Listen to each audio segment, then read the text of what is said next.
que las tratan quienes aseveran ser cristianos? Si Jesús nos tratara como nosotros nos tratamos muchas veces unos a otros, ¿quién de nosotros podría salvarse?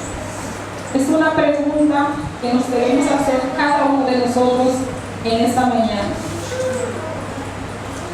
Recordad que no podéis leer en los corazones. No conocéis los motivos que inspiran los actos que os parecen malos. Son muchos los que no recibieron buena educación. Sus caracteres están deformados, son toscos y duros y parecen del todo tortuosos. Pero la gracia de Cristo puede transformarlos. No los desechéis ni los arrastréis al desaliento ni a la desesperación, diciéndoles: me habéis engañado y ya no procuraré ayudaros. Unas cuantas palabras dichas con la viveza, inspiradas por la provocación y que consideramos merecidas, pueden romper los lazos de influencia que debieran unir su corazón con el nuestro. Ministerio de Educación, página 394. Debemos ver la manera, hermanos, en que hablamos con nuestros hermanos, porque muchas veces hemos herido a personas y se han ido de la iglesia por eso. O al contrario, también con nuestra familia, también lo hemos hecho. Y esa persona, la respuesta es: yo no iré a esa iglesia. O así es ser cristiano.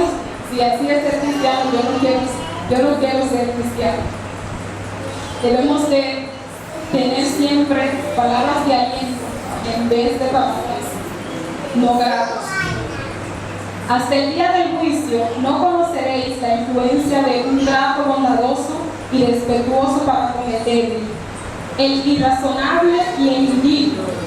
Cuando tropezamos con la ingratitud y la traición de los cometidos sagrados, nos sentimos impulsados a manifestar desprecio e indignación. Esto es lo que espera el culpable y se prepara para ello. Pero la prudencia bondadosa le sorprende y suele despertar sus mejores impulsos y el deseo de llevar una vida más noble.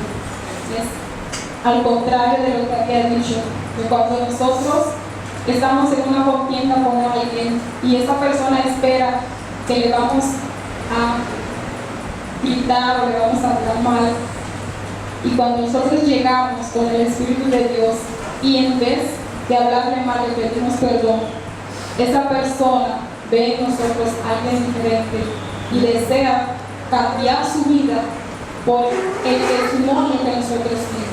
Amén.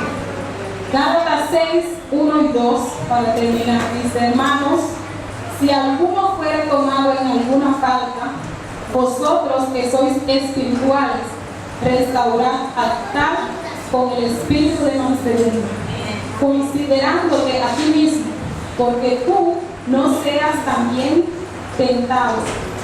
Sobrellevad los unos las cargas de los otros y cumplid así la ley de Cristo. Gálatas 6, 1 y 2. Seamos como Jesús.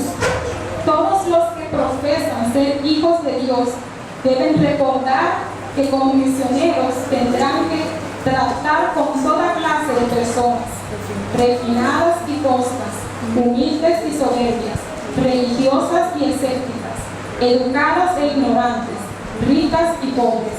No es posible tratar a todas estas mentalidades del mismo modo. Y no obstante, todas necesitan bondad y simpatía. Mediante el trato mutuo, nuestro intelecto debe recibir pulimento y refinamiento.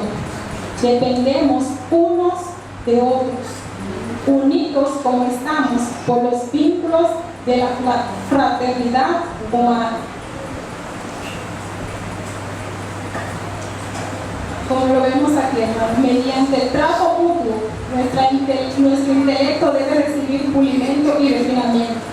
Es aquí adentro, unos con otros,